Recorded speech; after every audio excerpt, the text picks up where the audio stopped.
আলহামদুলিল্লাহ, আল্লাহ তাআলার অশেষ মেহেরবানি, যিনি আমাদেরকে জুমার নামাজ আদায়ের জন্য মসজিদে আসার, জুমা পূর্ববর্তী কিছু দিনই আলোচনা শোনার তৌফিক দিয়েছেন। শুকরিয়া আদায় করব আলহামদুলিল্লাহ।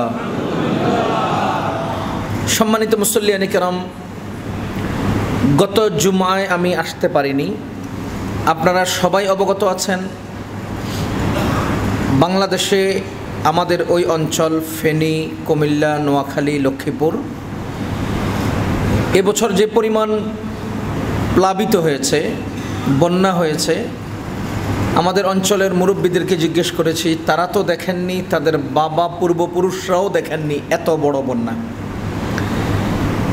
অনেকে বলতেছে গত 300-400 বছরও এই বন্যা বাংলাদেশের ওই অঞ্চলে হয়নি, হঠাৎ করে হয়ে গেছে। আমি আমার মেয়ের মাদ্রাসা বন্ধ হয়েছে, আমারও মাদ্রাসা বন্ধ হয়েছে, 2-3 দিনের জন্য বাড়িতে গেলাম। আমাদের সাধারণ নিয়ম হলো, যারা আমরা ঢাকায় থাকি, বাড়িতে যদি সাধারণত সিস্টেম না থাকে তো গিয়ে সন্ধ্যায় বা বিকালে আমরা বাজার করি। তা আমি ঢোকার পথে পানি পেয়েছি, এরপরে আর বিকালে বাজারে যেতে পারিনি। এরপরের দিন আমাদের ইমাম সাহেবের সাথে মঙ্গলবার রাত্রে কথা হলো। এরপরে নেটওয়ার্ক, বিদ্যুৎ সব বিচ্ছিন্ন হয়ে গেল দীর্ঘ 8 দিনের মতো। তো যার কারণে পুরো দেশব্যাপী আমাদেরকে খুঁজে পাওয়া যাচ্ছে না, সন্ধান নেই, খোঁজখবর নেই। অনেকেই ফেসবুকে অনেকভাবে লেখালেখি করেছেন। আল্লাহ তাআলার মেহেরবানি, আল্লাহর দুনিয়ায় আল্লাহ যা চান তা করেন। আমাদের কি করার আছে? আল্লাহর দুনিয়া, আল্লাহ যা চান তা করেন, তা করবেন। ফাআলুল লিমা ইউরিদ, আল্লাহ বলেন তিনি যা ইচ্ছা তা করেন। ইন্নাল্লাহা ইয়াফআলু মা ইয়াশা, তিনি যা চান তা করেন। তিনি সর্বেসর্বা, তিনি যা চান তা করেন। তবে এই করাটা, এই বন্যাটা, বৃষ্টি, তুফান, আবহাওয়া, এগুলো আমাদের সামনে আসবে, পরিবর্তনশীল, পরিবর্তন হবে। কখনো তুফান হবে, কখনো টর্নেডো হবে। কখনোই বান্দা হিসেবে আমরা তুফান থেকেও শক্তিশালী, আমরা টর্নেডোকে মোকাবেলা করার ক্ষমতা রাখি, আমরা করোনা থেকেও পাওয়ারফুল, এগুলো বান্দা বলতে পারে না। যেই বান্দা বাথরুমের হাজত হলে নিজের পেট নিয়ন্ত্রণ করতে পারে না, সেই বান্দা আবার তুফান নিয়ন্ত্রণ করে কিভাবে? সেই বান্দা আবার করোনার চেয়ে শক্তিশালী হয় কি করে? এজন্য বান্দা এটা বলতে পারবে না। এক হাদিসের মধ্যে আসছে, রাসূল করিম সাল্লাল্লাহু আলাইহি ওয়াসাল্লাম বলেন, স্বয়ং আল্লাহ বলছেন, নবীজি বলেন স্বয়ং আল্লাহ বলেছেন। তার মানে এটা হাদিসে কুদসি। নবীজি বলেন, আল্লাহ বলেন, ইউযিন ইবনু আদম, বনি আদম আমাকে কষ্ট দেয়। ইউযিন ইবনু আদম, বনি আদম আমাকে কষ্ট দেয়। কিভাবে কষ্ট দেয়? ইয়াসুবুদ্দাহরা, তারা দাহর, সময়, যুগ, পরিস্থিতি, পরিবেশ, আবহাওয়া, গরম, ঠান্ডা, শীত ইত্যাদি ইত্যাদি বিষয়ের বিরুদ্ধে কথা বলে, এগুলোকে গালিগালাজ করে, এগুলোকে মন্দ সন্দ বলে। আল্লাহ বলেন ইউযিন ইবনু আদম, বনি আদম আমাকে কষ্ট দেয়। ইয়াসুবুদ্দাহরা, তারা যুগকে গালিগালাজ করে। আরে আনাদ্দাহরু, যুগ তো আমি নিজেই। উকাল্লিবুল লাইলা ওয়ান নাহার, দিনকে আমি দিন বানাই, রাতকে আমি রাত বানাই, আবহাওয়া আমি নিয়ন্ত্রণ করি, সব কিছুর কুদরত আমার হাতে।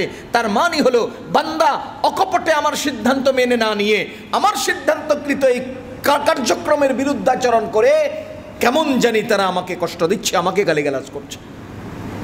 বান্দা করা যাবে না এটা। আল্লাহ করবেন, আমাদের ইমতিহান নেবেন, আমাদের পরীক্ষা করবেন। আমরা বান্দা পরীক্ষার সম্মুখীন হব।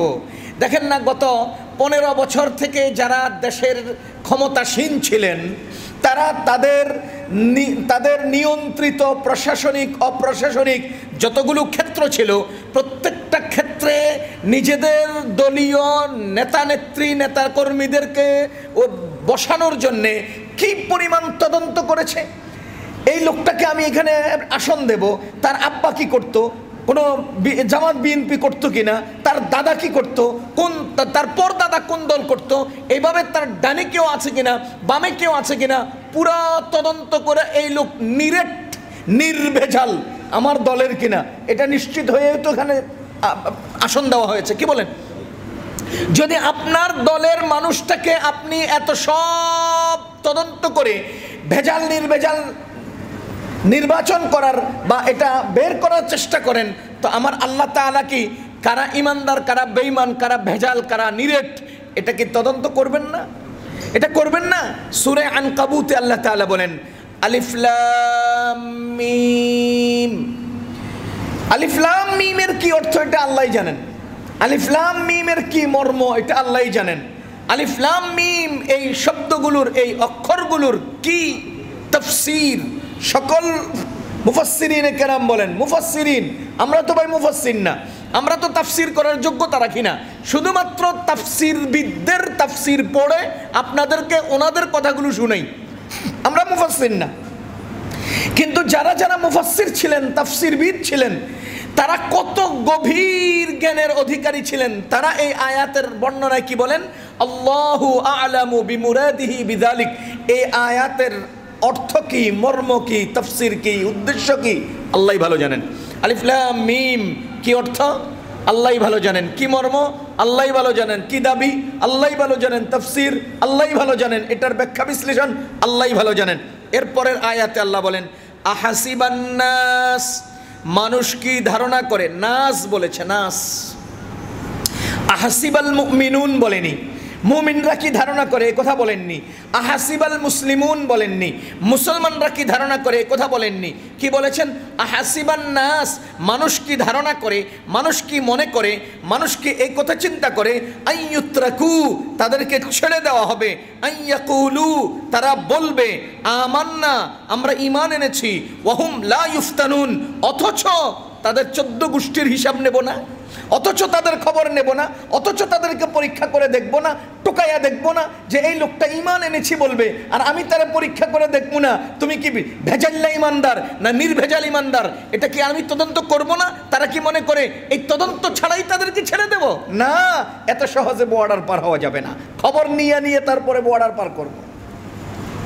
আল্লাহ বলেছেন আহাসিবান নাস, মানুষ কি মনে করে, মানুষ কি মনে করে আইয়ুত্রাকু, তাদেরকে ছেড়ে দেওয়া হবে, মুক্তি দিয়ে দেওয়া হবে, ফুলসিরাত পার করে দেওয়া হবে, দুনিয়ার জিন্দগি শেষ করে দেওয়া হবে। আইয়াকুলু আমান্না, তারা বলবে আমরা ঈমান এনেছি, আল্লাহর উপর ঈমান এনেছি, ওয়াহুম লা ইফতানুন, তাদেরকে পরীক্ষা করা হবে না। এর পরের আয়াতে বলেন ওয়ালাকাদ ফাতান্নাল্লাযীনা মিন ক্বাবলিহিম, মনে রাখেন আমাদের আগে যারা ছিলেন আল্লাহ তাদেরকেও পরীক্ষা করেছেন। ওয়ালাকাদ ফাতান্না, আমি পরীক্ষা নিয়েছি, আল্লাযীনা মিন ক্বাবলিহিম, যারা তাদের আগে ছিলেন। তার মানে ইব্রাহিম আলাইহিস সালামেরও পরীক্ষা হয়েছে, নূহ আলাইহিস সালামেরও পরীক্ষা হয়েছে। আমি আর আপনি কি? আরে আপনি আর আমি কি? ইব্রাহিম আলাইহিস সালামের পরীক্ষা হয়েছে, আমি আর আপনি কি? আরে নূহ আলাইহিস সালামের ইমতিহান হয়েছে, আমি আর আপনি কি? হযরত মুহাম্মদুর রাসূলুল্লাহ সাল্লাল্লাহু আলাইহি ওয়াসাল্লামের ইমতিহান নিয়েছেন, আমি আর আপনি কি? আমাদেরও ইমতিহান হবে, আমাদেরও ইমতিহান হবে।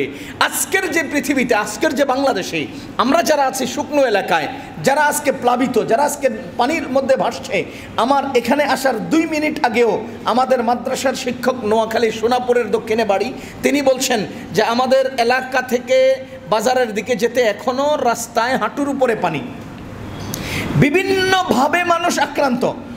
নোয়াখালীর ওই সাইডটা এখন পানি একেবারে নীরব জমে আছে। আমাদের অঞ্চল যেটা ফেনী, যে অঞ্চলে আমি ছিলাম, আমরা ছিলাম, ওই অঞ্চলে পানি খুব হুড়হুড় করে বেড়েছে। এরপরে খুব বলা চলে যে দ্রুত বেগে পানি কমে গেছে। এখনও নিম্নাংশে অনেক পানি আছে, কিন্তু নোয়াখালী অঞ্চলে এখনও পানি, লক্ষ্মীপুর অঞ্চলে এখনও পানি, লাকসামের কিছু অঞ্চলে এখনও পানি আছে, তারপরে কুমিল্লা বুড়িচঙ্গের ওই সাইডগুলোতে এখনও পানি আছে। আমার বলার উদ্দেশ্য হলো যারা পানিতে ভাসছে, যারা পানিতে ডুবছে, তারা একটা গ্রুপ, আর আমরা যারা এখন শুকনো এলাকায় আছি আমরা আরেকটা গ্রুপ। এখন এই দ্বিপাক্ষিক দুটো গ্রুপের মধ্য থেকে আমাদের দিলের মধ্যে কি কাজ করে, তাদের দিলের মধ্যে কি কাজ করে? কোটিপতির বাড়িতে আজকে খাবার নাই, মানুষ 15 থেকে 20 দিন অন্তত চলা যায় এই পরিমাণ খাবার সাধারণত রেখে দেয়, চাল ডাল ইত্যাদিগুলো, আর কাঁচা তরকারিগুলো প্রতিদিন তারা বাজার করে। এমন ঘর আমি স্বচক্ষে দেখে এসেছি যেই ঘরের সমস্ত হান্ডি পাতিল, এমন কি সাবানের কেসটা পর্যন্ত পানি ভাসিয়ে নিয়ে গেছে। ইন্ডিয়ার দিক থেকে যে পানিগুলো আসছে এগুলোর স্রোত ছিল প্রচণ্ড, গুদাম ঘর ভেঙে নিয়ে গেছে। গতকালকে এক বাসায় গেলাম, আমার হান্ডি পাতিলও নেই, আমার ঘরের ল্যাপটপগুলো পর্যন্ত নিয়ে গেছে, এত স্পিডে এখান থেকে স্রোত আসছে। বিভিন্ন অঞ্চলে আমি এমন স্বচক্ষে দেখেছি যাদের হলুদ নাই, মরিচ নাই, এমনি তরকারি সিদ্ধ করতেছে, আমি নিজে চোখে দেখে আসছি। হলুদ মরিচ নাই, কোথায় গেছে? এমনভাবে ডুবিয়ে নিয়ে গেছে যে এখন কিছুই পাওয়া যাচ্ছে না। ভাইও, তাদের বাড়ি বিল্ডিং, যেই ঘরে আমি হলুদ মরিচ ছাড়া তরকারি সিদ্ধ করতে দেখেছি সেই ঘরটা বিল্ডিং। সেই বাড়ির ছেলেরা 2-3 সৌদি আরবে থাকেন, কিন্তু আজকে হালতের শিকার, আজকে পরিস্থিতির শিকার। এখন আমি কি বলবো? আমার কি বলার আছে? আমরা যারা শুকনো আছি আমরা কি করব? কি করার আছে? আলহামদুলিল্লাহ সুম্মা আলহামদুলিল্লাহ, আমি ফেনীর হয়ে যারা আজকে এবারের বন্যায় দলে দলে ছুটে গেছেন, শত শত গাড়ি নিয়ে, হাজার হাজার প্যাকেট নিয়ে, খাবার দাবারের পোলটা নিয়ে যারা গেছেন, সকলের কাছে আমরা মোবারকবাদ এবং শুকরিয়া জ্ঞাপন করছি। তবে মনে রাখবেন ভাইও, ইনি পরিস্থিতির শিকার হয়েছে। আমি জোর গলায় হাসি দিয়ে কথা বলতে পারবো না যে হ্যাঁ জীবনে না জানি কি করছে, আজকে কেন জানি পরিস্থিতির শিকার হয়েছে। না, উনি আজকে শিকার হয়েছে, কালকে আমি হতে পারি, আগামীকাল আমি হতে পারি। আরে আগামীকাল আমি হতে পারি। যারা মানুষকে মানুষ মনে করে নাই, যারা মানুষকে মানুষ মনে করে নাই, নিজেদেরকে মানুষ মনে করেছে, এই সমস্ত মানুষগুলোরে আজকে ছাগলের রশি দিয়া বাইন্দা যখন টেনে টেনে নিচ্ছে, তখন আমরা বুঝতে পারছি সকাল আর বিকাল সময় চেঞ্জ হতে সময় লাগে না, সময় চেঞ্জ হতে সময় লাগে না। কাউকে অবজ্ঞা করা যাবে না, অবহেলা করা যাবে না। পরিস্থিতি কখন কিভাবে আসবে আল্লাহই ভালো জানেন। একটা কথা মনে করিয়ে দিতে চাই, কিয়ামত অনেক কাছে। বলেন তো কিয়ামত? কিয়ামত কাকে কয়, কাকে বলে? কিয়ামত যখন হবে তখন কি এই মসজিদটা থাকবে না ভেঙে যাবে? এই সংসদ ভবন থাকবে না ভেঙে যাবে? সংসদ ভবনের যদি 4 পয়সার মূল্য আল্লাহর কাছে থাকতো তো কিয়ামতের সময় সংসদ ভবন নুফিখা ফিস সূরি ফাসাইকা মান ফিস সামাওয়াতি ওয়া মান ফিল আরদ, আসমানের যদি দাম থাকতো তো আসমান কেন ভেঙে যেত? জমিনের যদি দাম থাকতো তো জমিন কেন ভেঙে যাবে? আরে পাহাড় যদি দামি হতো তো পাহাড় কেন তুলার মতো উঠতে থাকবে? আরে যদি জগৎটার কোনো মূল্য থাকতো তো এই জগৎ কেন ছিন্ন ভিন্ন হয়ে একেবারে নিস্তেনাবুদ হয়ে যাবে? কেন হবে? এটার কোনো মূল্য আল্লাহর কাছে নাই। সুতরাং আমারও মূল্য আল্লাহর কাছে নাই, আপনারও মূল্য আল্লাহর কাছে নাই, আপনার বিল্ডিংয়ের মূল্য আপনার কাছে নাই, আল্লাহর কাছে নাই, আপনার টাকা পয়সার মূল্য আল্লাহর কাছে নাই। কিয়ামত যত সামনে আসবে তত এগুলো আরো বেশি পরিমাণে মূল্যহীন হয়ে যাবে।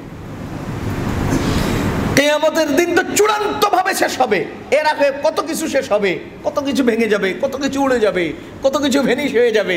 ভাইও, আমার আজকের পরিস্থিতি ভালো দেখে যাদের পরিস্থিতি খারাপ তাদের প্রতি কোনো অবস্থাতেই অবজ্ঞামূলক অবহেলামূলক কথা বলবো না। আজকে আমাদের কাছে গ্রুপ 2টা। আমরা কি করব? আমাদেরকে আল্লাহ তাআলা বলেছেন ওয়া তাআওয়ানু আলাল বিররি ওয়াত তাকওয়া, তোমরা ন্যায় এবং তাকওয়া আত্মশুদ্ধিমূলক কাজে একে অন্যকে হেল্প করো, সাহায্য করো, সহযোগিতা করো। নেক কাজে একে অন্যকে সহযোগিতা করো। ওয়ালা তাআওয়ানু আলাল ইসমি ওয়াল উদওয়ান, শত্রুতা তৈরি হয়, গুনাহে জড়িয়ে যায়, এই জাতীয় কর্মে কেউ কাউকে সহযোগিতা কইরো না। শত্রুতা তৈরি হয় এবং গুনাহে জড়িয়ে যায়, এই টাইপের কোনো কাজে একে অন্যকে সাহায্য কইরো না। আমরা আলহামদুলিল্লাহ ক্ষতিগ্রস্ত মানুষের সহযোগিতা করছি। এখনো বহু মানুষ এমন আছে যারা অন্যের ক্ষতিতে কষ্টে চোখের পানি ছাড়ার লোক আছে। সুবহানাল্লাহ বিহামদি। যদি আমি সহযোগিতা করি আমার কি লাভ? আমার লাভ হলো আল্লাহ তাআলা বলেন ইন্নাল্লাহা ফি আউনিল আবদি মা কানাল আবদু ফি আউনি আখিহি। কোন বান্দা যদি তার অপর ভাইয়ের সহযোগিতা করে, সাহায্য করে, তো আল্লাহ নিজে বিশেষভাবে তার সাহায্য করেন। ইন্নাল্লাহা ফি আউনিল আবদি মা কানাল আবদু ফি আউনি আখি। তো বলতেছিলাম যে পরিস্থিতি যে আমাদের সামনে আসলো এটা একটা মুসিবত। এটা কি? এই মুসিবতটা দিয়ে আল্লাহ আমাদের পরীক্ষা নিচ্ছেন। আহাসিবান নাস আইয়ুতরাকু আইয়াকুলু আমান্না ওয়া হুম লা ইফতানুন। আহাসিবান নাস, মানুষ কি ধারণা করেন আইয়ুতরাকু, তাদেরকে ছেড়ে দেওয়া হবে, আইয়াকুলু, তারা বলবে আমরা ঈমান এনেছি, অথচ তাদেরকে পরীক্ষা করা হবে না। তার মানে যেই ব্যক্তি ঈমান আনবেন আল্লাহ তাআলা তার ঈমানের পরীক্ষা করবেন। আল্লাহ তাআলা তার কি করবেন? ঈমানের পরীক্ষা করবেন। কিতাবের মধ্যে একটা ঘটনা পড়েছি, এক সাহাবী যুবক, তো উনি বিয়ে করেছেন। ওই যুবক সাহাবীর রোগ হয় না, সর্দি হয় না, কাশি হয় না, কষ্ট হয় না, লম্বা টাইম। তো ওনার ওয়াইফ বলতেছে যে আমি আপনার কাছে একটা জিনিসের অনুপস্থিত দেখতে পাচ্ছি, একটা জিনিস আপনার কাছে নাই, সুতরাং আমি এটা রাসূল সাল্লাল্লাহু আলাইহি ওয়াসাল্লামের সাথে একটু সাক্ষাৎ করে সমাধান করতে চাই, আমাকে আপনি রাসূলের কাছে নিয়ে যান। তো দুজনে একসাথে নবীজির কাছ পর্যন্ত যাচ্ছে। এমন টাইমে ওই যুবক পিচ্ছিল খেয়ে পড়ে গেছেন, পা ব্যথা পাচ্ছেন। পরে স্ত্রী বলছেন যে ঠিক আছে, আপনার আর রাসূলের কাছে যাওয়া লাগবে না, আমার যা আমার চাওয়ার ছিল তা পেয়ে গেছি, চলেন বাসায় চলে যাই। আজীব কথা, তুমি আমাকে রাসূলের কাছে নিয়ে যাবা কোনো এক অনুপস্থিতি জিনিসটাকে সমাধান করার জন্যে, যাচাই করার জন্যে, এখন আবার যাচ্ছ না। পরে স্ত্রী বললেন যে আমি কোরআনে পড়েছি ঈমানদারকে আল্লাহ পরীক্ষা করবেন, অথচ আপনার রোগ নাই, ব্যাধি নাই, অসুবিধা নাই, কষ্ট নাই, কোনো সমস্যা আমরা তো দেখি না, তা আপনার কাছে যে ঈমান আছে কিনা এটা তো আমি আসলে কোনোদিন তো দেখলাম না, তো ঈমান আছে কিনা এটা তো আমার নিশ্চিত না। এই জন্য আমি রাসূলের কাছে বিষয়টা সমাধান করার জন্য, যাচাই করার জন্য যাচ্ছি। পথে গিয়ে যখন পিচ্ছিল খাইয়া পড়া পা ভাঙছেন, আমি বুঝে লাইছি আপনার কাছে ঈমান আছে। তাইলে বুঝা গেল যে চোখের মধ্যে একটা বালুর কণা পড়া, এটাও কেউ আমরা পরীক্ষা বলতে পারি, এটাকেও আমরা একটা পরীক্ষা বলতে পারি। আসেন এখানে দুটো শব্দ খুব স্পষ্ট করতে চাই। এক, যে কোনো মুসিবত যখন আসবে এটাকে আমরা আল্লাহ প্রদত্ত ইমতিহান নিতে পারি। এটা কার? আইয়াকুলু আমান্না, ইমানদারের। আপনারা এটা মনে করেন না যে যে কোনো লোকের মুসিবতটাই পরীক্ষা। অমুসলিম যারা, এরাই যে সারা জীবন খালি স্বর্ণের চেয়ারে শুয়ে থাকবে, বসে থাকবে, এরকম না, তারাও কষ্টে থাকবে, তাদের ওই কষ্টটা যে ইমতিহান সেটা নয়। আইয়াকুলু আমান্না, যারা ঈমান এনেছে তাদেরকে আল্লাহ পরীক্ষা করবেন। ঈমানদার না যারা, তাদেরটা তো পরীক্ষা না। আবার অনেক ঈমানদার আছে ভেজাল ঈমানদার, এদেরও তো অনেক কৃতকর্ম আছে যেগুলো ইমতিহান নয়, বরঞ্চ তার কর্মের ফল। কথা বুঝবেন? অনেকে বলে ও হুজুর মানুষ, হের মুসিবত ইমতিহান আর আমার মুসিবত কর্মফল। জি জি, দিনদার ইমানদার পরহেজগারদের অনেক কর্ম এটা মুসিবত, অনেক মুসিবত এটা ইমতিহান। পক্ষান্তরে জালিম অত্যাচারীদের মুসিবত ইমতিহান নয়, কৃতকর্ম। কোরআনে কারীমে আল্লাহ তাআলা বলেন যাহারাল ফাসাদু ফিল বাররি ওয়াল বাহরি বিমা কাসাবাত আইদিন নাস। স্থলে জলে যত বিপর্যয় নেমে আসে এগুলো মানুষের হাতের কামাই, এগুলো মানুষের হাতের কামাই। সুতরাং আমরা বলবো যে আজকে যে মুসিবত আমাদের সামনে এসেছে, এই মুসিবতটাকে আমরা আমাদের ঈমানের ইমতিহান বলতে পারি।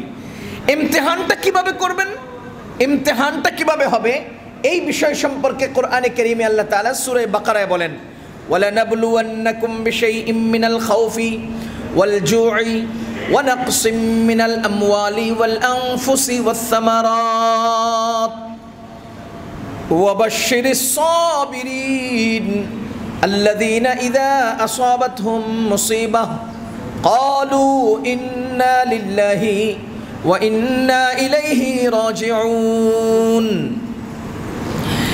সূরা বাকারার 154 নম্বর আয়াত।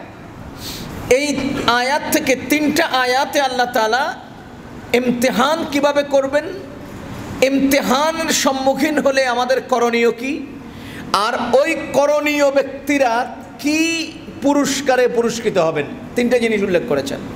আমি আবার বলছি, আল্লাহ তাআলা আমাদেরকে কি দিয়ে ইমতিহান করবেন, যখন ইমতিহান বা পরীক্ষার সম্মুখীন হব তখন আমাদের কি করণীয়, পরীক্ষায় উত্তীর্ণ হওয়ার পরে আমাদের ফায়দা কি, পুরস্কার কি। তিন আয়াতে আল্লাহ তাআলা এই বিষয়গুলো উল্লেখ করেছেন। ওয়ালানাবলুওয়ান্নাকুম, আল্লাহ তাআলা বলেন আমি অবশ্যই অবশ্যই তোমাদেরকে পরীক্ষা করব। বলেন তো কাদেরকে পরীক্ষা করবেন? ঈমানদারদেরকে। ওই যে আল্লাযীনা আহসিবান নাস আইয়াকুলু আইয়ুতরাকু আইয়াকুলু আমান্না, ঈমানদার যারা তাদের ইমতিহান কি দিয়ে হবে? পাঁচটা জিনিস দিয়ে ইমতিহান হবে, পাঁচটা বিষয় দিয়ে। বলেন কয়টা বিষয় দিয়ে? পাঁচ। এক নাম্বার ওয়ালানাবলুওয়ান্নাকুম বিশাইইম মিনাল খাউফি, এক নাম্বার হলো ভয়। এখানে যারা ছাত্র আছেন মাদ্রাসার, অন্তত মিজান মুনসাহিব পড়ছেন, তারাও বুঝবেন। লানাবলুওয়ান্না, শুরুতে লাম শেষে নুন, লামে তাকিদ বা নুনে তাকিদ, দুইবার তাকিদ দিয়ে আল্লাহ বলছেন অবশ্যই অবশ্যই আমি তোমাদেরকে পরীক্ষা করব। আবার এভাবে বলতে পারি অবশ্যই অবশ্যই আমি তোমাদেরকে পরীক্ষা করবই, করবই, করা ছাড়া ছাড়বো না। কি দিয়ে? পাঁচটা জিনিস দিয়ে। এক, বিষয় মিনাল খাউফি, এক নাম্বার হলো ভয়। বলেন এক নাম্বার কি? ভয়। এক নাম্বার কি? ভয়। ভয় ভয় এক নাম্বার ভয়। এই ভয় দিয়ে আল্লাহ পরীক্ষা করবেন। ভয়ের উদাহরণ যদি আমি বলি, 2013 সালে আল্লামা আহমদ শফি সাহেব রহমতুল্লাহ আলের তত্ত্বাবধানে আমাদের তখনকার চলমান সরকারের কাছে রাসূলুল্লাহ সাল্লাল্লাহু আলাইহি ওয়াসাল্লামের সাথে বেয়াদবি যারা করে তাদের সর্বোচ্চ শাস্তির দাবিতে, বিশেষ করে এই দাবিটাকে সামনে রেখে 13 দফা দাবি নিয়ে ঢাকার মতিঝিলের শাপলা চত্বরে দুইবার গণজমায়েত হয়েছিল। প্রথমবার কোনো ধরনের ক্ষয়ক্ষতি বা অস্থিতিশীল কোনো পরিবেশ তৈরি হয়নি। দ্বিতীয়বার কি পরিস্থিতি, কি পরিবেশ তৈরি হয়েছে এটা আপনারা সবাই জানেন। এমন এক কঠিন সময় পার করেছে সে রাত্রেবেলা, এমনভাবে মানুষদেরকে উৎখাত করা হয়েছে, এমনভাবে মানুষদেরকে মেরেছে। এর পরের দিন থেকে পুরা দেশব্যাপী ভীষণভাবে একটা আতঙ্ক তৈরি হয়েছে, ভীষণভাবে আতঙ্ক ছড়িয়ে পড়েছে। এমনকি আমরা জানি অনেক মানুষ হেফাজতের ভয়ে, মানে আমাকে যদি হেফাজত বলে ফেলে এই জন্য তার দাড়িটা কেটে ফেলেছে। এমন অনেক মানুষকে আমরা জানি যারা শুধুমাত্র হেফাজত কর্মী এই সন্দেহ থেকে বাঁচার জন্য টুপি পাঞ্জাবি ছেড়ে দিয়েছে। আলহামদুলিল্লাহ, কওমি মাদ্রাসার উলামায়ে কেরাম, ছাত্রমহল, দিনদার, পরহেজগার, দাওয়াত ও তাবলীগ এবং অন্যান্য মানুষরা যারা দ্বীনের উপর অবিচল, তারা তাদের দাড়িও ছাড়েন নাই, টুপিও ছাড়েন নাই, পাঞ্জাবিও ছাড়েন নাই, সুন্নত ছাড়েন নাই। আমি বলবো সেই রাত্রের আতঙ্কিত এই পরিবেশ, ওয়ালানাবলুওয়ান্নাকুম বিশাইইম মিনাল খাউফ, এটা একটা ভয়ের পরীক্ষা ছিল যে কারা কারা আল্লাহর উপর ভরসা করে দ্বীনের উপর অবিচল থাকে, দাড়িটাকে কাটে না, জুব্বা পায়জামা পাঞ্জাবি এবং সুন্নতি পোশাক ছাড়ে না। আল্লাহ তাআলা সেই পরীক্ষাটাই সেই রাত্রে নিয়েছিলেন। এটা একটা পরীক্ষার, আমরা বলবো এটা একটা পরীক্ষা ছিল। যদি তা না হতো তাহলে কেন ওই লোকগুলো দাড়ি ছেড়ে ফেললো? কেন পাঞ্জাবি পায়জামা সুন্নতি লেবাস ছেড়ে দিলেন? ইমতিহান, ইমতিহান। দ্বিতীয় নম্বর ইমতিহানের উদাহরণ আমরা দিতে পারি এই যে 2020-21 সালের যে করোনা, এটা একটা ভয়ের ইমতিহান, আতঙ্কের ইমতিহান। ওয়ালানাবলুওয়ান্নাকুম বিশাইইম মিনাল খাউফ, ভয়ের ইমতিহান। আপনারা বলেন তো, আজ থেকে প্রায় 5-7 বছর আগে 2017 সালে, সম্ভবত 2016-17 সালে ভোর রাত্রে একটা ভূমিকম্প হয়েছিল। ভোর রাত্রে ঘুম থেকে চোখ খুলে দেখি ফ্যান এভাবে এভাবে নাড়তেছে, পুরো বিল্ডিংটা মানে রীতিমতো নড়াচড়া করছে। ওই দিন আমি ওই সময় 4তলার ফ্ল্যাটে থাকতাম, 4তলায় থাকতাম। সেখান থেকে নেমে মসজিদে গিয়ে দেখি মসজিদের নিচতলায় জায়গা নাই, দোতলায় জায়গা নাই, 3তলায় জায়গা নাই, মসজিদের বাইরে মুসল্লি। কি ব্যাপার? আজকে জুমার নামাজের চেয়েও ফজরের নামাজে মানুষ কেন বেশি? বলেন তো, আজকে জুমার নামাজের চেয়েও ফজরের নামাজে মানুষ বেশি কেন? ভয়ে মানুষ ছুটে গেছে। কোথায় গেছে? বলেন না, বলেন না, কোথায় ছুটে গেছে? সারা দুনিয়া ব্যাপী এই করোনার দ্বারা আল্লাহ পরীক্ষা নিয়েছেন। আপনাদের মসজিদের সভাপতি সাহেব এখানে দাঁড়িয়ে এলান করেছেন ঘরে ঘরে নামাজ পড়বেন, কেউ মসজিদে আসবেন না। চার হাত দূরে দূরে দাঁড়ায় নামাজ পড়বেন, গায়ে গায়ে লাগবেন না। ইমতিহানে আপনারা ফেল করেছেন, ইমতিহানে আপনারা ফেল করেছেন। কিয়ামতের ময়দানে আমরা জোর গলায় বলবো ইমতিহানে ফেল করেছেন। আমি একটা বক্তব্য দিয়েছিলাম, পৃথিবীর যেই কোনো প্রান্তের মসজিদ করোনার কারণে বন্ধ হলেও বাংলাদেশের মসজিদ বন্ধ হবে না। কারণ বাংলাদেশে আপনার দূরত্ব তৈরি করার জন্য মসজিদকে কেন নির্বাচন করলেন? এখানে কতজন মুসল্লি? 2000 মুসল্লি যদি আমার মসজিদে এখন নামাজ পড়েন, এই 2000কে যদি আমি এখান থেকে সরিয়ে মাত্র 5 জন আর 7 জনের মধ্যে সীমাবদ্ধ করি, বাকি 2000 স্কুলের মাঠে গিয়ে দাঁড়ায় থাকবে। তো মসজিদে আইলে সমস্যা না, সমস্যা স্কুলের মাঠে দাঁড়াইলে সমস্যা হয় না কেন? এই লোকগুলো ছাদের উপরে দাঁড়ায় থাকে, ওখানে জটলা বাইন্দা থাকে, ওখানে সমস্যা হয় না, মসজিদে আসলে সমস্যা হয়। ঘটনাটা বুঝলাম না। ইমতিহানে ফেল করছেন, ইমতিহানে ফেল করেছেন। আচ্ছা, মসজিদে আসলে যদি করোনাই হতো, মসজিদে আসলে যদি সমস্যাই হতো, তা আমি ইমাম সাহেব ফজরে ইমামতি করলাম, মসজিদে আসলাম, জোহরও ইমামতি করলাম, মসজিদে আসলাম, আসরেও মসজিদে আসলাম, মাগরিবেও মসজিদে আসলাম, এশায়ও মসজিদে আসলাম। আপনারা যে 5 জন, উনি ফজরে আসলে জোহরে আসে নাই, উনি জোহরে আসলে আসরে আসে নাই, উনি মাগরিবে আসলে এশায় আসে নাই, তা আপনাদেরকে করোনায় ধরে, আমি প্রতি ওয়াক্ত আইলাম, আমার ধরলো না, ঘটনাটা কি? কিরে ভাই, আমি তো প্রতি ওয়াক্তে আসলাম, আমার ধরলো না, আপনার যারা প্রতি ওয়াক্তে আইলেন না, আপনার ধরলো কেন? করোনা যদি মসজিদে আসার কারণ হয়, মসজিদে আসার কারণে করোনা হবে সম্ভাবনা হয়, তাহলে তো ইমাম সাহেবরা সবার আগে কবরস্থানে নেওয়া দরকার ছিল, কই নিলেন না তো? ইমতিহানে ফেল করেছি। ওয়ালা নাবলুওয়ান্নাকুম বিশাইইম মিনাল খাউফ। সেই আমেরিকার নিউ ইয়র্কে কোনো একজন পড়ে যাচ্ছে, মরে যাচ্ছে করোনায়, ইন্টারনেটে এটা প্রচারিত হয়েছে, আর বাংলাদেশের সেই কুমিল্লার কৃষক খেতে যায় না করোনার ডরে। এবার আপনি বলেন, করোনা আক্রান্ত হলো কই? আমেরিকার নিউ ইয়র্কে, পইরা গেল আমেরিকার নিউ ইয়র্কে, আর আমাদের কৃষক খেতে যায় না কোন জায়গায়? কুমিল্লার বা মুন্সিগঞ্জের কৃষক খেতে যায় না ডরে। কিসের ডর? করোনা ধরবো, ধরছে কই? আজীব। বাংলাদেশের মানুষ জনসংখ্যায় পরিমাণে বেশি, এদেরকে যতই নিয়ন্ত্রণ করবেন একদিক থেকে ধাক্কা দিলে ভিন্ন দিকে চলে যাবে। আপনি দেখেন না, রাস্তার ক্ষেতের মধ্যে যখন পানি জমা হয় তখন বাঁধ দিয়ে দিলে রাস্তায় কি বলে ফাঁকা যখন চিকন হয় তখন খুব হুড়োহুড়ি হয়, খুব হুড়োহুড়ি হয়। যখন মানুষ সব চলে আসছে, চিকন রাস্তা দিয়েছেন, তখন ওদিক দিয়ে ঢোকার জন্য খুব হুড়োহুড়ি হয়। এটাই তো স্বাভাবিক। একদিক থেকে কমালে অন্য দিক দিয়ে বেড়ে যাবে। আমাদের দেশ থেকে এভাবে নিয়ন্ত্রণ করা সম্ভব হয় নাই।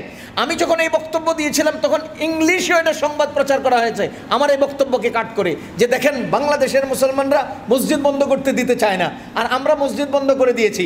না ভাইও, আমাদের ভূমিকম্প হলে আমরা ফজরের নামাজে জুমার চেয়েও বেশি মানুষ উপস্থিত হই, কারণ নিশ্চয়ই মুসিবত আসবে ভয়ের দ্বারা, আর যখনই ভয়ের মাধ্যমে মুসিবত হবে আল্লাহ বলেন ইন্না লিল্লাহি, আমরা আল্লাহর জন্য, ওয়া ইন্না ইলাইহি রাজিউন, আল্লাহর দিকে ছুটে যাই। তো যে আল্লাহর দিকে ছুটে যায় সে মসজিদ বিমুখ হলে আল্লাহর দিকে ছুটে হয়। ফেল করেছেন আপনারা, আপনারা ফেল করেছেন, আমরা ফেল করেছি। ওয়ালা নাবলুওয়ান্নাকুম বিশাইইম মিনাল খাউফ, 1 নাম্বার হলো ভয়। আল্লাহ তাআলা মানুষকে পরীক্ষা করবেন 1 নম্বরে ভয় দিয়ে। রাত্রেবেলা আপনি যাবেন, রাত্রের অন্ধকারে আপনি চলছেন, হঠাৎ করে গাছের মধ্যে কিসে জানি ক্যাঁত করে আওয়াজ দিয়েছে। ওই যে 2টা বাঁশে একসাথে কাছাকাছি থাকলে বাতাসের ঠেলায় ক্যাঁত করে ওঠে, আপনি তো চিৎকার দিয়ে ওরে বাবারে কইছেন। আপনি কি আসলে ওরে বাবারে বলেন না ও আল্লাহ বলেন? সেটাও আল্লাহ পরীক্ষা করতে চান। এটা একটু উদাহরণ দিচ্ছি আর কি।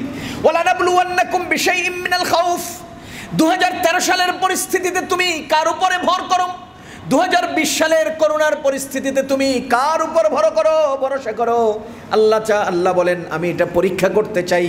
মুসলমান, এই করোনা নামক ঘটনা দিয়ে দুনিয়ার মধ্যে 2 ধরনের কাজ করছে, দোনোটাতে আমরা ফেল করেছি। আমরা মুসলমানরা ফেল।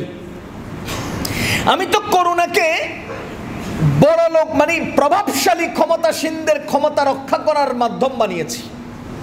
দেখেন নাই, যখনই আমাদের দেশের সরকার ব্যাপারে জনগণ একটু দাঁড়াইতে চায় তখনই কি করে দেয় কি জানি, হ্যাঁ, লকডাউন, তখনই লকডাউন আওয়াজ দেয়। কেন লকডাউন করে? কি করে? কতটা ঘরে বয়ে থাকা, আঙ্গ বিরুদ্ধে আন্দোলন করিস না। আমি নিজে আমেরিকা যাব, পিসিআর টেস্ট নিছি আপনার থেকে মালিবাগ থেকে, 3000 না 3500 টাকা নিয়েছে পিসিআর টেস্টে নেগেটিভ। এয়ারপোর্টে গেলাম আমেরিকার নিউ ইয়র্কে, আমি ওই যে ভ্যাকসিন দেয় না, একটা দিছি, আর একটা দিতে পারিনি, এর মধ্যে দেশে চলে আসছি। ইমিগ্রেশন পার হয়েছি, পুলিশের সিল নিয়ে গেছি, বোর্ডিং কার্ড হয়ে গেছে, আমার সামানগুলো বেল্টে চলে গেছে। যখন মেইন বিমানে উঠতে যাব ঠিক সেই মুহূর্তে আমার কাছে ভ্যাকসিন কার্ড, তা আমি দেখালাম, এখানে তো ডোজ একটা দিয়েছেন, আমাকে আরেকটা তো আমি আমেরিকায় গিয়ে দেবো, আমরা আমেরিকাতে একটা দিছি, আরেকটা দিতে হবে ওখানে গিয়ে। না, যেতে পারবেন না 97,000 টাকার টিকিট, যেতে পারবেন না। আমার মালগুলো কই? বেল্টে। আমার পুলিশ ক্লিয়ারেন্স সিলড হয়ে গেছে, আমি এখন শুধু বিমানে উঠবো, যেতে পারবেন না। পারলাম না। কি আশ্চর্য কথা! এখন সব হক কথা তো কইতে হয়, সব হক কথা বলতে হয়।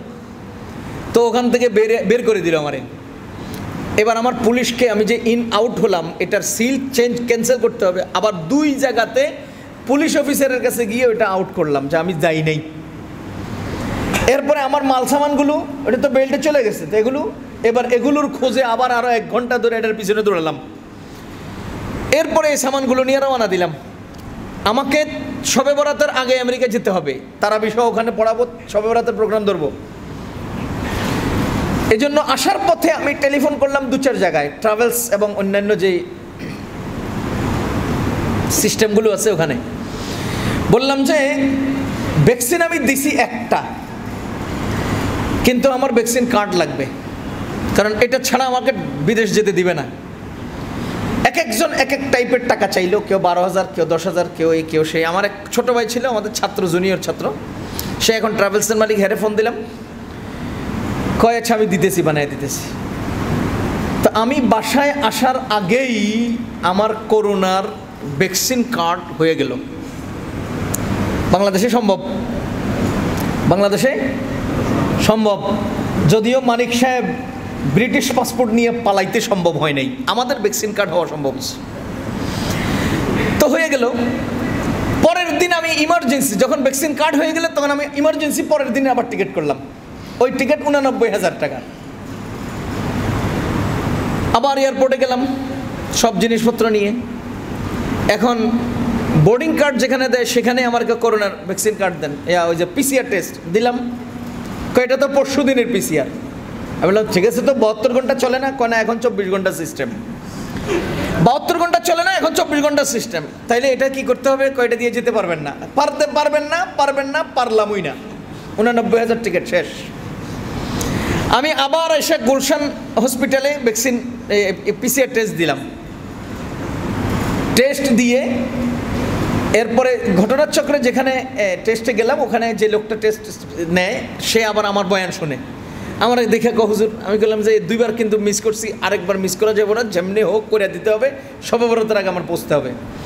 তো সে করে আমার বাসার আসার আগেই মোটামুটি ইয়াটা পাঠিয়ে দিল, ভ্যাকসিনের নেগেটিভ পিসিআর টেস্ট। এরপরে আবার 80,000 টাকার টিকিট করলাম 13 ঘন্টা দুবাইতে ট্রানজিট দিয়া, মানে আমার যেতে হবে 13 ঘন্টার ট্রানজিট ছাড়া টিকিট পাওয়া যাচ্ছে না। 80,000 টাকার টিকিট 13 ঘন্টার ট্রানজিট দিয়ে আমি যেভাবে হোক গেলাম। এবার আপনারা বলেন তো, প্রথমে আমি ভ্যাকসিন কার্ডের জন্য 97,000 টাকার টিকিট ক্যান্সেল করলাম, দ্বিতীয়বারে 89,000 টাকার ক্যান্সেল, তৃতীয়বারে আমি 80,000 টাকার টিকিট দিয়ে গেলাম। সব কিছুর পরে যখন রিফান্ড হলো 52,000 টাকা আমি আর পাইলাম না, বাকি টাকা ফেরত পাইলাম। এবার আপনারা বলেন আমাকে কয়বার ভোগাইলো? 3 বার। এক একবারের ভোগান্তিটার হিসাব করে যদি আমি লিখতে যাই, আমার মনে হয় এক একটাতে আমার এক একটা বই হবে। 52,000 টাকা নাই। তা আমি কি বলবো, এই করোনা নামক নাটক দিয়ে হাজার হাজার হাজার হাজার কোটি ডলার পৃথিবীর প্রভাবশালীরা কামাই নিয়ে গেল, আর আমরা সাধারণরা পরিস্থিতির শিকার হলাম। এটা আমার একজনের ঘটনা শুনলাম, আপনাদের এরকম বহুজন আক্রান্ত হয়েছেন, পৃথিবীতে এরকম বহুজন আক্রান্ত হয়েছে। তাহলে এটা একটা আতঙ্ক, এটা আমাদের ইমানের পরীক্ষা, এটা প্রভাবশালীদের ক্ষমতা বাঁচানোর মাধ্যম, এটা টাকাওয়ালাদের টাকা কামাই করার উপায়। একটা মাস্ক 100 টাকা বিক্রি করেছে, আর একটা হ্যান্ড ওয়াশ খালি হাতের মধ্যে কি একটা গ্লাভস কত টাকায় বিক্রি হয়েছে, হাজার হাজার কোটি টাকা বিভিন্ন দিক থেকে। আর বাংলাদেশে তো সার্টিফিকেট রীতিমতো বিক্রি হয়ে গেছে, কত কত ডাক্তাররা ধরা করলো না, 2 নম্বর ডাক্তাররা। এগুলো একটা আতঙ্কের পরীক্ষা। বলেন তো করোনা এটা কি ছিল? আতঙ্কের পরীক্ষা, আমরা ফেল করেছি। 2 নম্বর ওয়ালানাবলুওয়ান্নাকুম বিশাইইম মিনাল খাউফি ওয়াল জু'। 2 নম্বর হলো ক্ষুধার ভয়, ক্ষুধার পরীক্ষা। বলেন 2 নম্বর কিসের পরীক্ষা? ক্ষুধার পরীক্ষা। ক্ষুধার পরীক্ষা, ওয়ালানাবলুওয়ান্নাকুম বিশাইইম মিনাল খাউফি ওয়াল জু'i। ক্ষুধার পরীক্ষা। যখন মানুষের খিদা লাগে তখন মানুষ হালাল খায় না হারাম খায়, খায় না, না খাইয়া আল্লাহকে ডাকে। এই বিষয়টা আল্লাহ পরীক্ষা করেন। মুসলমান যেখানে হালাল খায় না, যেখানে খায় না, না খায়, এই জাতীয় বিষয়ে পরীক্ষা হয়। যেই জায়গায় ক্ষুধা দিয়ে আল্লাহ তাআলা পরীক্ষা করেন, সেখানে আপনার পেটে খাবার থাকা সত্ত্বেও আপনি হালাল রাইখা হারামের দিকে ছুটেন কেন? আমরা বারবার বলার চেষ্টা করছি, হারাম গ্রহণ করা সহজ, হজম করা কঠিন। হারাম গ্রহণ করা সহজ, হজম করা কঠিন। মনে রাখবেন, হারাম গ্রহণ করা সহজ, হজম করা কঠিন। আপনি 100 টাকা দিয়ে 200 টাকা নিয়ে নিতে পারবেন, 100 টাকার বিনিময়ে 200 টাকা নিয়ে নিতে পারবেন। আপনি টেবিলের নিচে দিয়ে হাজার হাজার কোটি টাকা ছিনিয়ে নিতে পারবেন। আপনি প্রভাব প্রতিপত্তি দিয়া পিছনে হাত দিয়ে দাঁড়িয়ে থেকে আপনি চাঁদাবাজদের দিয়ে কোটি কোটি টাকা চাঁদা করে নিতে পারবেন। গ্রহণ করা সহজ, হজম করা কঠিন। এত সহজে হারাম হজম হয় না, এত সহজে হারাম হজম হয় না। আচ্ছা বলেন তো, অভক্তিতে খাবার খেলে পেট ভালো থাকে না খাবার খারাপ হয়? ভক্তিহীন খাবার দ্বারা যদি পেট খারাপ হয়, তো আল্লাহ প্রদত্ত হারাম জিনিস কিভাবে আপনাকে হজম করে ফেলবেন আপনি?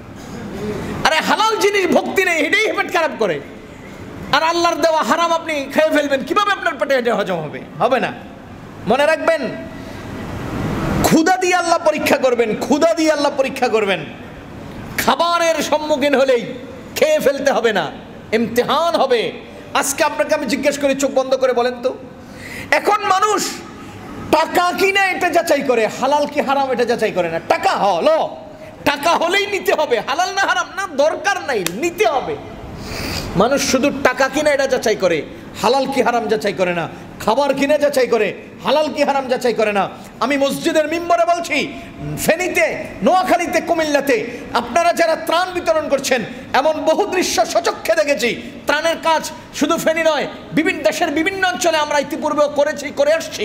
আমরা সচক্ষে দেখেছি, রাস্তার মধ্যে দাঁড়িয়ে মানুষ বিতরণ করে দিচ্ছে, এদিক থেকে প্যাকেট নিয়ে ওই পাশে বিক্রি করে সেই টাকা খেয়ে ফেলছে। একজনের ঘরে 15, 20, 50 প্যাকেট প্রবেশ করছে।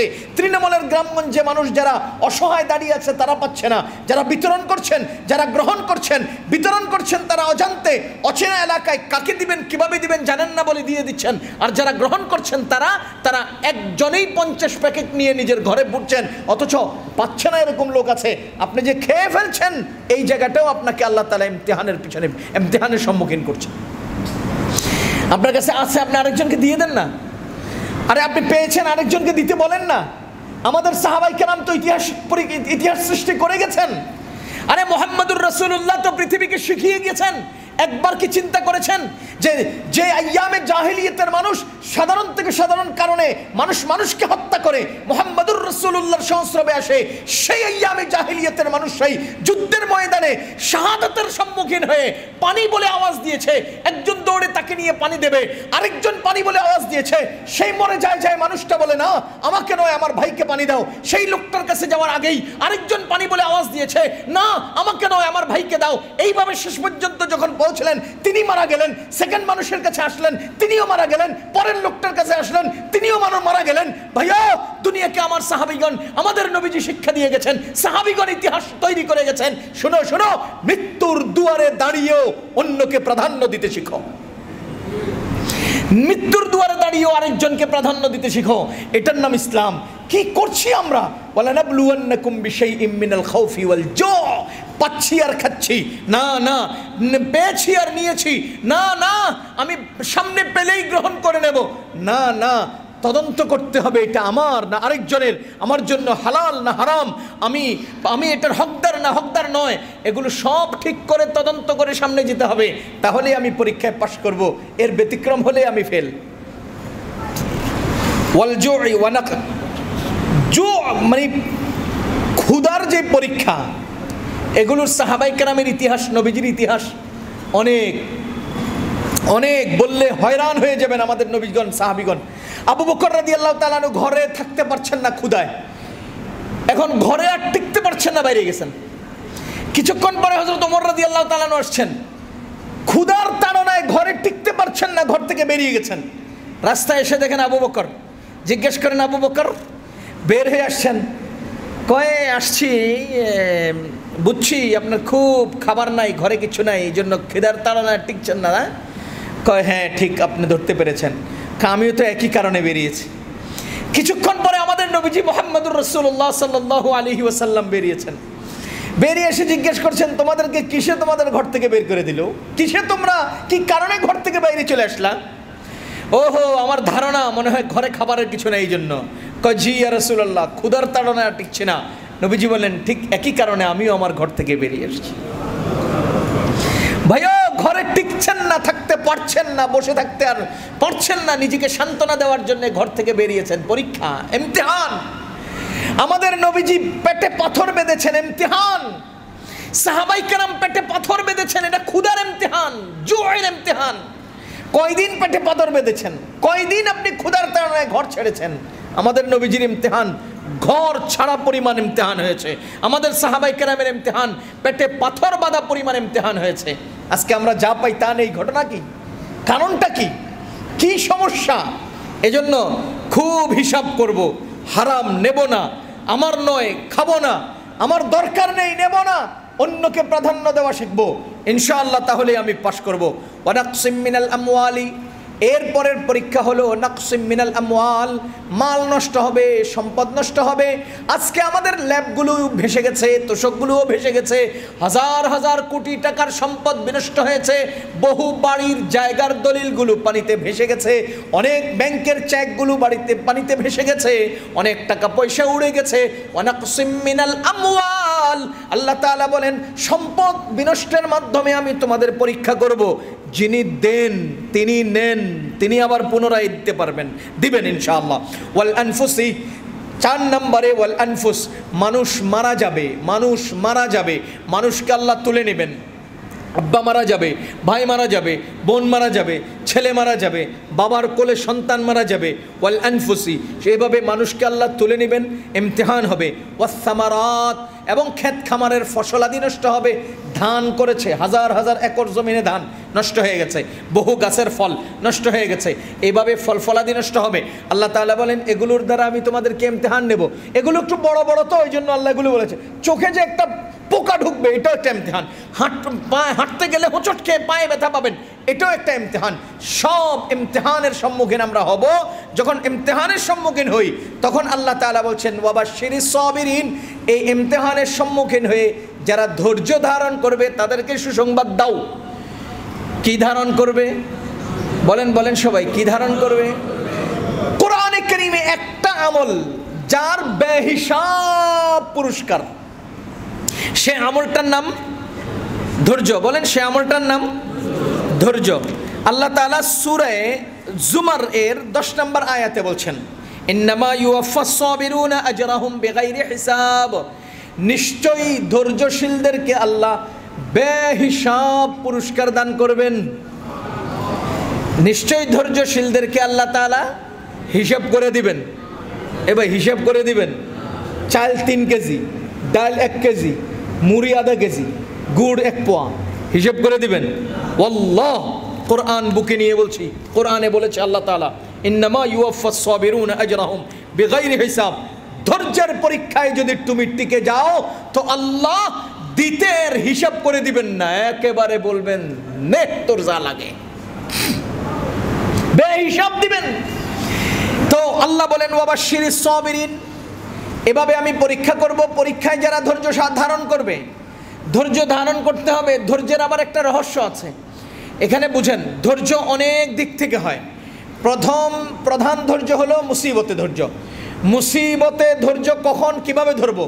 রাসূল করিম সাল্লাল্লাহু আলাইহি ওয়াসাল্লাম বলেন আস-সাবরু ইনদা সাদমাতিল উলা, বুখারী শরীফের হাদিস, আস-সাবরু ইনদা সাদমাতিল উলা, ধৈর্য হলো প্রথম ধাক্কায়। বলেন ধৈর্য কখন? প্রথম ধাক্কায় ধৈর্য।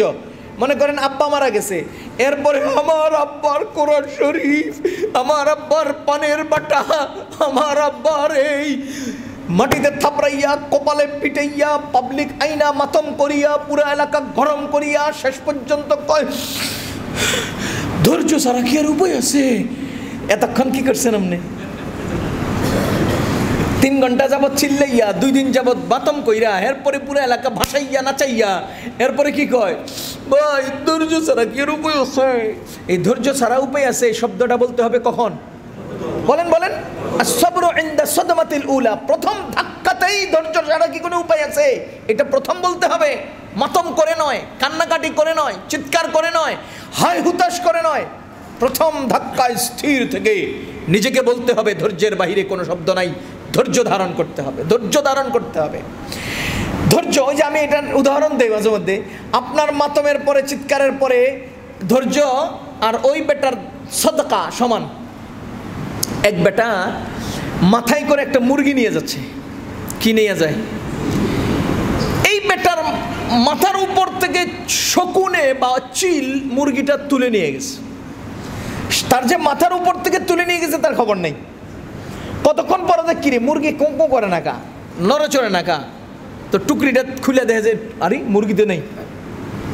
কেউ আমার সামনে আসলো না, সাইডে আসলো না, পিছনে আসলো না, মুরগি গেল কই? চারিদিক তাকাইয়া দেখে গাছের উপরে শকুনে মুরগি নিয়ে বসে রয়েছে। তো বেটা একটা ঢিল নিছে, নিয়ে দিছে মাইরা। শকুন বলেন তো গায়ে লাগে নাই, লাগুক আর না লাগুক, অন্তত সে তো উড়ে চলে যাবে, উড়ে গেছে। আরো পিছনে গেছে, অন্যদিক গেছে গা, এদিক থেকে আরো আবার ঢিল করছে, আবার আরেক দু গেছে, আবার ঢিল মারছে, আবার কতটুক গেছে। এভাবে মারতে মারতে মেঘনা নদী পর্যন্ত গেছে না। অথবা ধরে নেন কাঁচপুরি, যে কি নদী, শীতলক্ষা, হ্যাঁ বুড়িগঙ্গা নদী, এই নদীর পার চলে গেছে। এখন নদী পার হওয়ার মতো কিছু নেই। যখন শকুনকে ঢিল মারছে, শকুনের নদীর উপর দিয়ে উড়াল দিছে। এই বেটায় তো এতক্ষণ শুকনা এলাকা ছিল, শকুনের পিছনে পিছনে দৌড়াইয়া ঢিল মাইরা নদী পর্যন্ত আসছে। নদীতে আসার পরে শকুন গেছে উপরে উড়ে, হ্যাঁ নদীর পারে এসে 8-10টা ঢিলা দিচ্ছে। এখন আর নাগাল পায় না, হের পরে ঢিলায়। যখন এটা একেবারে নাগালের পুরা উঠে চলে গেছে, আর ঢিলাই লাভ হইতো না, তো কোমরে হাত দিও, দাঁত টিমড়ে যা ফি সাবিলিল্লাহ। এখন কি কয়? ফি সাবিলিল্লাহ। তো শকুনের পিছনে এতক্ষণ কি করছিলেন? এই বেটার ফি সাবিলিল্লাহ আর আপনার বুক পেটাইয়া, মাটি থাপড়াইয়া, কপাল বাইটা ফাটাইয়া, এরপরে যে ধৈর্য সমান। এজন্য ধৈর্য হবে কখন? ইন্দা সদমাতিল উলা, প্রথম ধাক্কায় ধৈর্য ধারণ করব। এই ধৈর্যের ধারণের প্রাথমিক একটা মন্ত্র আল্লাহ আমাদেরকে শিক্ষা দিয়েছেন। কি? আল্লাযীনা ইযা আসাবাতহুম মুসিবা, যখনই কোনো মুসিবতের সামনে এসে দাঁড়ায়, কোনো মুসিবত সম্মুখীন হয়, ক্বালু, তখন তারা বলে ইন্না লিল্লাহি ওয়া ইন্না ইলাইহি রাজিউন। বলেন তো মুসিবতের সম্মুখীন হলে আমাদের কি বলতে হবে? ইন্না লিল্লাহি ওয়া ইন্না ইলাইহি রাজিউন। মাথা ব্যথা করছে, মন্ত্র কি? পকেটের টাকা হারায় গেছে, মন্ত্র কি? মোবাইলটা পড়ে ভেঙে গেছে, মন্ত্র কি? পানির নিচে ঘর ডুবে গেছে, মন্ত্র কি? ছেলেটা ট্রাকের নিচে পড়ে মারা গেছে, মন্ত্র কি? ও মুসলমান, আব্বা জানের ইন্তেকাল, মন্ত্র একটাই। কিন্তু দুঃখজনক হলো আমাদের এই সমাজের মধ্যে ইন্না লিল্লাহটা শুধু কারো মারা যাওয়ার সাথে খাস হয়ে গেছে। এখন আমি যখন পড়ি ইন্না লিল্লাহি ওয়া ইন্না ইলাইহি রাজিউন, আব্দুল জব্বার ভাই দৌড়ে এসে জিজ্ঞা কে মরছে, কে মরছে?